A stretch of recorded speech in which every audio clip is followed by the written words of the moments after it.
예, 오늘 누가복음 22장입니다.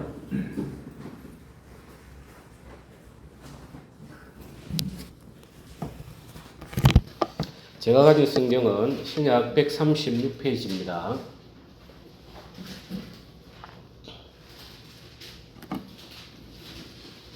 예, 54절입니다.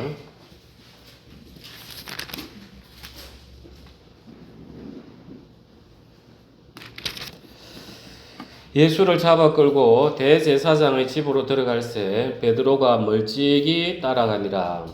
사람들이 뜰 가운데 불을 피우고 함께 앉았는지라.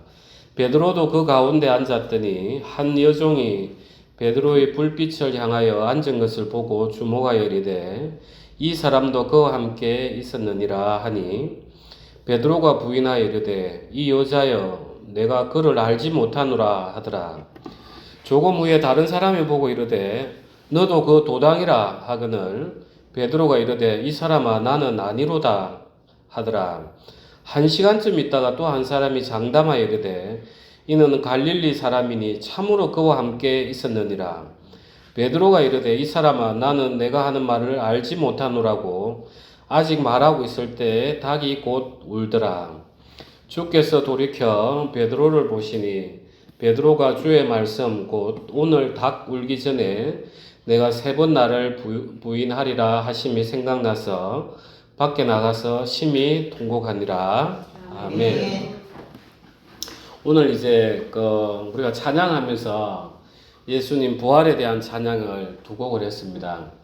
그래서 찬양을 쭉 하면서 제 마음 가운데는 그래 예수님이 이렇게 부활하신 걸 우리가 어떻게 알지? 이걸 어떻게 우리가 믿지? 이제 이 생각이 드는 거예요. 2000년도 더 된 일이니까 이걸 우리가 어떻게 지금 내가 믿어질까? 이제 그 생각이 막 들다가 그래 예수님께서 이제 부활하시고 나서 제자들에게 나타나셔서 숨을 내쉬면서 성령을 받으라. 이제 이 말씀을 하셨잖아요.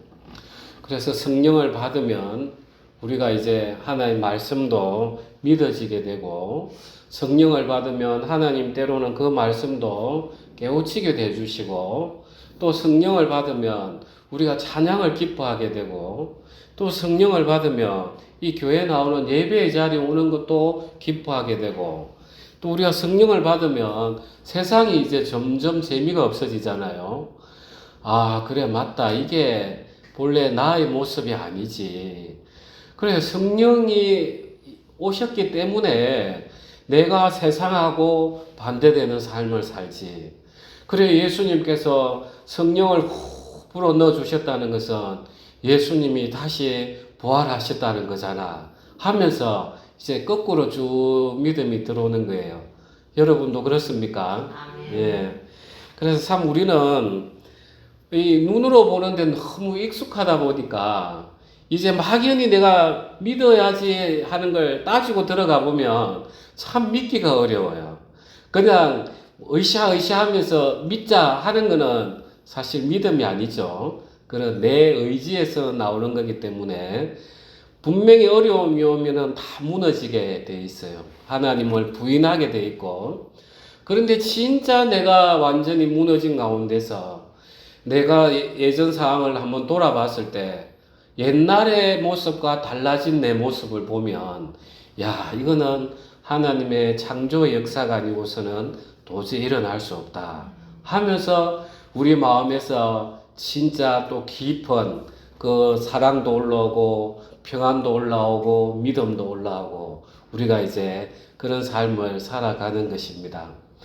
오늘 이제 저는 이 고난주간을 통해서 참 예수님이 당하신 고난이 오늘날 우리에게 어떠한 의미를 가질까 이제 그걸 좀 많이 생각했습니다. 오늘 너무 바빠가지고 정신없이 이제 달리다가 오늘 지쳐가지고 와서 조금 누워 있었어요. 아침에 이제 오면서 새벽에 이제 묵상했던 것들하고 좀 더 깊이 있게 이제 정리를 했습니다. 그래서 오늘 이 말씀을 보면서 61절에 주께서 돌이켜 베드로를 보시니 베드로가 주의 말씀 곧 오늘 닭 울기 전에 내가 3번 나를 부인하리라 하심이 생각나서 밖에 나가서 심히 통곡하니라. 참 이 상황을 한번 생각해 보십시오. 예수님이 잡혀가시기 전에 베드로 보고 이제 이야기했습니다. 네가 오늘 닭 울기 전에 나를 3번 부인하리라. 베드로가 얼마나 자신 있게 이야기했습니까? 다 부인할지라도 나는 그러하지 않겠다고. 그런 베드로를 보고 예수님이 이야기하시고 사단이 그 밀가부르듯이 베드로를 유혹했지만 예수님께서 기도로 막아주시고, 그러면 예수님께서는 이 베드로가 이 부인할 걸 다 아셨잖아, 그죠?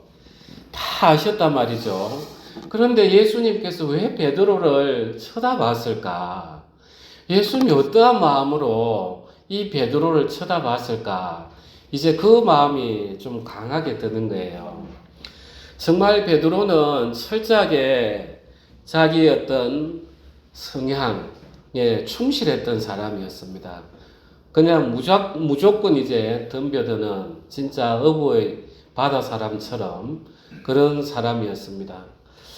그렇게 자신만만했던 이 베드로가 정말 예수님이 앞에서 고난 당하시는데 그 여종들이 그 횃불 들고 잘 안 보이니까 이렇게 보면서 당신 그때 예수님하고 같이 다니지 않았어요?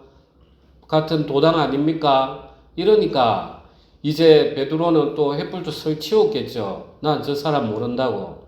또 다른 복음서에는 제일 마지막에는 저주하면서 부인하였다. 이렇게 이제 이야기가 되어 있어요.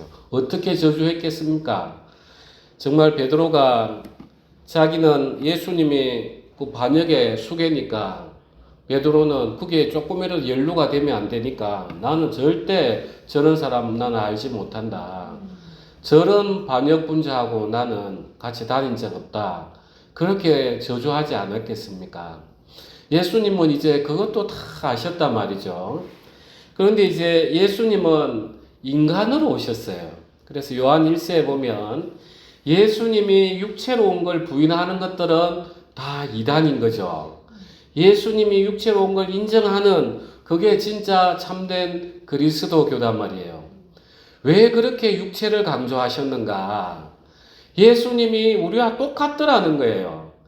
우리가 어떤 사람으로부터 내가 정말 신뢰했는데 그 사람이 자기 목숨 앞에서 나는 저 사람 모릅니다.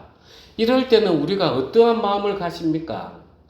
저는 이제 이게 소송을 하다 보면 참 이런 걸 많이 봅니다. 두 사람이 검찰청에 조사받으러 가기 전에는 다 손을 잡고 형님 동생 이렇게 하고 갑니다. 동생 아우 우리는 한 배를 탄 거야. 아유 형님 걱정 마십시오. 제가 다 짊어지고 가겠습니다. 이렇게 해서 들어갑니다. 그러면 이 못된 검찰들이 이제 싸움을 붙이죠. 그래서 딱 기업 업체를 불러놓고 그거 바로 안 물어봐요. 딱 분식회계 했던 것부터 차근차근 물어가면서 이제 당신 잘 생각해 보시라고. 당신 분식회계에서 대출 받으면 사게 되는 거 알죠? 이거 지금 당장 통보해서 대출 회수 조치하면 기업 무너지는 거 알고 있죠? 당신 직원들 몇 명입니까? 그거 생각해야 안 되겠습니까? 딱 이렇게 협박한단 말이에요. 참 악의 무리예요. 진짜 저는 우리나라의 검찰 제도가 빨리 바뀌어야 된다고 보고 있습니다. 정말 악의 무리예요. 그렇게 하면 이제 이 사람 입장은 막 고민을 해요. 그러면 이제 검찰에서는 돌려보냅니다. 그 다음에 내일 몇 시까지 오시오. 그렇게 해서 계속 불러요. 그래가지고 이 사람이 지칩니다, 나중에. 그러면서 할 수 없이 이제 내가 공사비를 얼마 더 받아가지고 뒤로 넣어줬습니다. 이렇게 이제 자백을 해요. 딱 그렇게 하고 난 다음에 이제 그 형님 되는 분을 이제 불러요. 이제 주로 이제 학교 관계자나 공무원들이겠죠. 그러면서 처음에 막 부인을 하다가 다 그 자백했던 걸 이제 보여주는 거예요. 그렇게 할 필요 없다고. 다 이미 자료 조사했다고. 그러면 이제 이 사람들이 탁 나오고 나면은 그 사람에 대해서 진짜 원수가 돼버려요. 완전히. 내 진짜 그렇게 안 봤는데, 내가 지 어려울 때 내가 얼마나 도와줬는데, 그 회사가 내 때문에 다 컸는데 하면서 완전히 이제 원수가 돼버립니다. 그게 우리 인간이에요. 예수님이 인간으로 오셨어요. 왜 예수님은 우리가 느끼는 그 감정을 안 느꼈겠습니까? 똑같이 느꼈어요.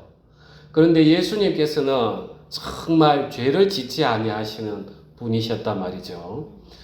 그래서 그 베드로를 볼 때 저게 내 아까 그렇게 주의를 줬건만 끝까지 날 부인하네 하면서 미움의 눈으로 봤겠냐는 거예요. 그게 아니라는 겁니다. 얼마나 저게 힘들어할까. 저게 부인하는 그 자기를 보면서 얼마나 죄책감을 가질까. 저게 넘어지면 안 될 건데 하면서 예수님이 그 사랑의 눈으로 그냥 보신 거란 말이에요. 그러니까 베드로가 밖에 나가서 심히 통곡하니라. 이제 베드로가 그 예수님 눈빛하고 탁 마주쳤습니다. 베드로가 얼마나 마음이 후벼 팠겠습니까? 자기는 그렇게 자신있게 이야기했는데 참 예수님 말씀이, 주님 말씀이 맞았구나. 주님은 이런 나를 아시면서까지 나를 위해서 기도해 주셨구나 하면서 눈물이 펑펑펑 나는 거예요. 정말 우리는 예수님을 어떻게 알고 있는가? 우리가 받은 그 예수님의 사랑을 우리는 도대체 얼마나 진실로 알고 있을까? 너무 먼 옛날이고 이게 책에 있다 보고 성경에 있다 보니까 그냥 글자로만 내가 아는 게 아닌가? 진짜 그런 마음들이 강하게 일어나는 거예요. 그런데 우리가 삶을 돌아보면은 진짜 오늘 우리 김용석 형제님 간증하셨듯이 하나님이 붙들어 주지 않았으면 사단이 더 강하게 너 죽어. 그래 이제 모든 사람이 네 이제 범죄자라고 손가락질 할 거야. 네 더 살아서 뭐 할 거야. 그래 그 정신이 약해지니까 친구가 용서가 여기 너무 좋다. 너무 좋다. 그 소리를 자꾸 듣다 보면 뛰어내리 버린단 말이에요. 그런 삶을 우리가 쭉 지내다 보면은 야, 참 하나님께서 정말 살아계시구나. 하나님께서 나는 하나님을 믿어본 적도 없는데 하나님은 나는 늘 떠나 있었고 나의 욕망만을 위해서 내가 살았는데 그래도 나를 하나님이 긍휼히 여기셔서 나를 붙들어 주셨구나. 우리는 그런 감정으로 마음을 쭉 들어가 보면은 이제 이 베드로가 심히 통곡하는 것처럼 하나님, 저는 정말 하나님을 부인하는 삶을 살았고 정말 세상만을 위해서 살았는데 어떻게 이를 저를 참아 주셨습니까? 어떻게 이 베드로처럼 기도해 주시고 저를 붙들어 주셨습니까? 하면서 그 마음이 싹 들어오는 거죠. 그래서 이게 우리가 예수님하고 입맞춤을 하는 겁니다. 그냥 성경을 읽고 말씀 좋다 외우고 이게 아니에요. 이 세계는 정말 이 사실을 그대로 두고 내가 이 말씀 안에 뛰어 들어가 보면은 예수님의 사랑이 얼마나 큰가 하는 게 쏙 느껴지는 거예요. 이제 또 다른 상황으로 우리가 가룟 유다를 보면은 이제 가룟 유다가 요한복음에 보면은 이제 예수님께서 마지막에 떡을 떼서 적셔서 주셨어요. 그래, 그게 이제 유대 풍습에는 가장 귀한 손님들에게 내가 존경도 표하고 정말 너무 친밀하기 때문에 그 사람에게는 내가 적셔가지고 물에 적셨는지 꿀에 적셨는지 넘김을 잘 해라고 그래가지고 예수님께서 그 가룟 유다에게 이렇게 넣어주셨어요. 예수님은 가룟 유다에게를 위해서는 기도하실 수가 없었어요. 예수님이 능력이 없어서 안 하신 것이 아니라 예수님께서는 이 땅에 오시기 전에 이 창세 전에 하나님, 성부 하나님, 성자 하나님, 성령 하나님이 약속하셨던 그 구속 언약에 따르셔야만 됐던 거예요. 또 순종하셔만 됐었기 때문에 예수님께서는 가룟 유다를 위해서 베드로처럼 기도는 못 해줬지만 베드로 인생이 너무 불쌍한 거예요. 차라리 태어나지 않았으면 좋았을 것을. 정말 예수님은 악인이라도 그냥 멸망당하는 걸 원하시지 않아야 하시는 분이에요. 얼마나 그 가룟 유다가 뛰어가는 게 힘이 들까. 예수님은 끝까지 그 안타까운 이제 마지막 모습이잖아요. 그 떡을 주면서 그래 네가 하고자 하는 일을 해라. 그래 가룟 유다가 갔다가 병정들을 데리고 옵니다. 그러면서 자기들끼리 신호를 받아가지고 내가 입맞춤하는 그 사람이로라 하면서 데리고 왔으면서 가룟 유다가 예수님하고 볼에 맞췄는지 입에 맞췄는지 이제 신호를 해줬죠. 이제 예수님은 정말 그 가룟 유다가 안타까웠어요. 하나님은 그 가룟 유다로 하여금 죄를 짓게 하신 분은 아니에요. 가룟 유다가 이미 사단에게 마음을 다 넘겨줬단 말이에요. 하와처럼. 그런 그 가룟 유다를 예수님은 아시면서까지도 사랑해 주셨어요. 정말 예수님은 선한 목자신 거예요. 선한 목자는 양이 가다가 엎어지고 넘어지면은 또 이렇게 세워서 목에 안고 그렇게 또 데리고 오고 그게 선한 목자잖아요. 예수님은 당신을 팔아 넘기는 그 가룟 유다에게도 떡을 주시고 또 가룟 유다는 거기에 대해서 예수님에게 이제 입맞춤을 했죠. 그런데 우리는 여기서 잘 생각을 해보면은 우리가 가룟 유다처럼 신앙을 하고 있는 거 아닌가. 내가 주님 말씀 듣습니다. 우리가 그게 입맞춤이다 말이에요. 입에서부터 나오는 거니까. 저 주님 사랑합니다 하면서 예수님에게 입맞추는 척 하지만 내 마음에는 내 피로를 채우기 위해서 예수님의 이름을 그냥 이용하는 거 아닌가. 참 우리가 사실 그런 자들인 거죠. 그런데도 예수님께서는 그 가룟 유다에게 떡을 적셔서 주신 것처럼 우리가 그 악한 자인 걸 알면서까지도 우리를 품어주시고 사랑해 주셨던 그 사랑이 있었기 때문에 사실 우리가 여기에 앉아 있는 것입니다.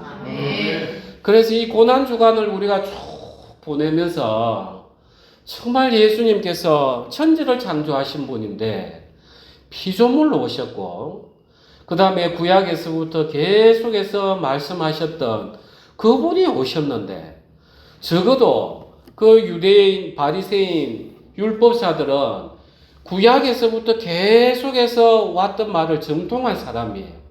그러면 예수님이 정말 듣도 보지도 못한 이야기를 하면 저거는 도대체 어떻게 해서 저 말씀이 나왔을까?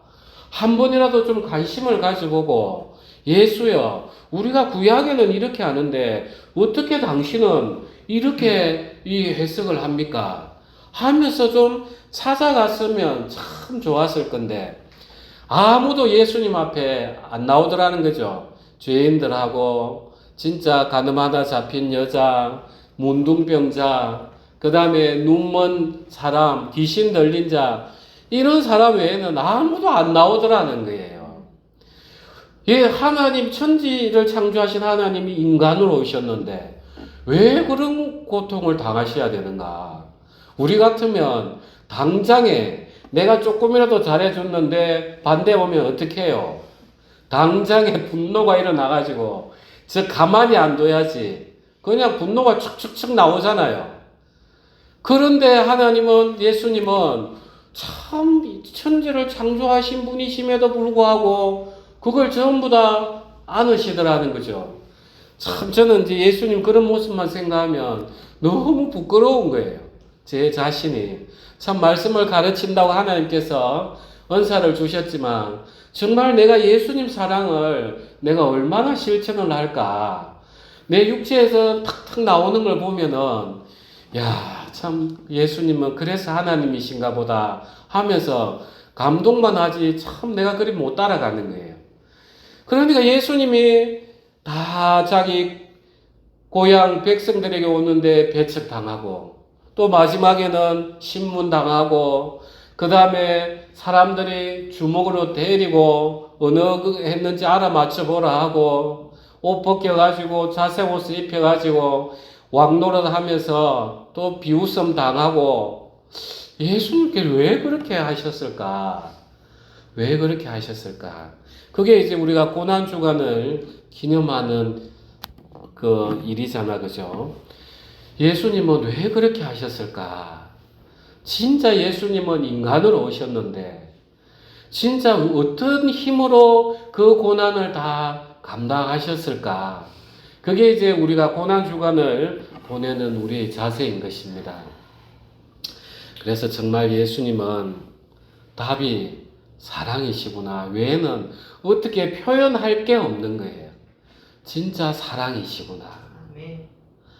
그러니까 예수님께서는 우리가 지난주 수요 기도에도 말씀드렸지만, 저는 이 사랑이신 하나님이 우리 하나님이랑 너무 행복하고 감사한 거예요. 진짜 그 악의 무리가 우리의 뭐 주된 신이었다 하면 우리는 무슨 말 하겠어요? 끝까지 참으시면서, 우리 눈에는 지금 보이지는 아니하지만 이 천재의 섭리를 쭉 통해서 끝까지 참으시면서 이 베드로를 보신 것처럼, 하나님께서 지금 하늘에서 예수님께서 우리가 때로는 허물이 있고 죄를 지을 때도 그런 모습으로 우리를 바라보시지 않겠나. 우리가 그 생각을 하면 죄 짓는 게 두려운 거예요. 지금 하나님이 이렇게 보시는데, 예수님이 피로 산 우리인데 내가 이렇게 육체로 마음대로 흘러가서 되겠나? 우리도 이렇게 이 베드로처럼 심히 통곡하는 이런 마음으로 우리가 살아야 예수님하고 입맞춤을 할 수 있는 것입니다. 아멘. 그래서 우리가 예수님하고 입맞춤을 한다는 것이 바로 첫 번째 이 말씀을 진짜 살아있는 예수님의 말씀으로 우리가 받아야 되는 겁니다. 태초에 하나님께서 천지를 창조하시고 그때 말씀이 함께 계셨고, 이 말씀이 육신으로 오신 분이 곧 예수님이시죠. 그러니까 우리가 이 말씀을 읽을 때 진짜 그때의 상황으로 나를 던져 넣어야만이 이 말씀이 정말 예수님이 되어서 나에게 입맞춤이 되어서 예수님이 숨을 내쉬면서 성령을 받으라 하는 그게 들어오면서 성령 충만이 일어나는 것입니다. 그래서 우리는 묵상을 할 때 우리가 성경을 쭉 읽어 나갈 때는 또 읽어 나갈 필요가 있고, 이번 고난주간 같은 경우에는 예수님의 한 고난 당하셨던 걸 쭉 묵상을 하면서 그 예수님의 어떠한 마음이었을까, 이걸 계속해서 묵상을 하다 보면 그 예수님의 그 사랑이 입을 타고 들어오는 거예요. 그게 진짜 예수님과 입맞춤 하는 것입니다. 그리고 우리가 입맞춤을 하다 보면은 그 따뜻한 사랑의 마음들이 느껴져요. 그게 바로 우리가 또 기도의 자리에 앉아 있는 겁니다. 이 예수님의 사랑을 쭉 느끼면서, 주님, 정말 저는 이 베드로, 가룟 유다처럼 예수님을 믿노라 하지만 사실 내 실제의 삶은 전부 다 예수님을 부인하는 삶입니다. 저도 제 마음 깊숙이 주님 앞에 통곡합니다. 주님, 제 영혼을 불쌍히 여기시고 예수님이 저를 그 바라보는 베드로를 바라봤던 그 긍휼의 눈빛을 저에게 비춰주십시오 하면은 그 기도가 서로 간에 통해지면서 마음이 하나가 되는 것입니다. 정말 아담은 그 하와가 자기의 한 몸이었단 말이죠. 하와가 선악과를 먹은 걸 알면서도 자기는 그 하와를 위해서 죽음과 불순종을 택했어요. 정말 하와와 하나였기 때문에 하와의 그 죄에 입맞춤을 했어요. 사단에게 입맞춤을 했고. 그런데 예수님은 진즉에 정말 우리 인간이라는 이 존재, 예수님하고 예수님을 반대해서 떠났던 전혀 죄인 중에 죄인이었던 이 인간이었단 말이에요. 이 인간이 사랑할 근거가 뭐가 있습니까? 그런데 예수님께서는 죽음과 입맞춤을 해서 우리가 죽어야 될 걸 예수님이 담당을 하시고, 정말 예수님께서 우리와 하나 되시기 위해서 부활하시고, 그 사랑, 이제 예수님은 진실로 우리와 입맞춤하기 위해서 부활하셨던 것입니다. 아멘. 그래서 우리가 고난주간을 보내면서 예수님은 왜 이렇게 고난을 자처하시면서 순종하시면서 하나님으로부터 버리움을 당하면서까지 이렇게 고난을 당하셨을까? 우리를 이렇게 사랑할 가치가 있는 존재일까? 예수님 왜 우리를 이렇게 사랑하셨을까? 이걸 깊이 묵상을 하다 보면은 진짜 우리는 예수님하고 입맞춤을 할 수 있습니다. 아멘. 우리 기도하겠습니다.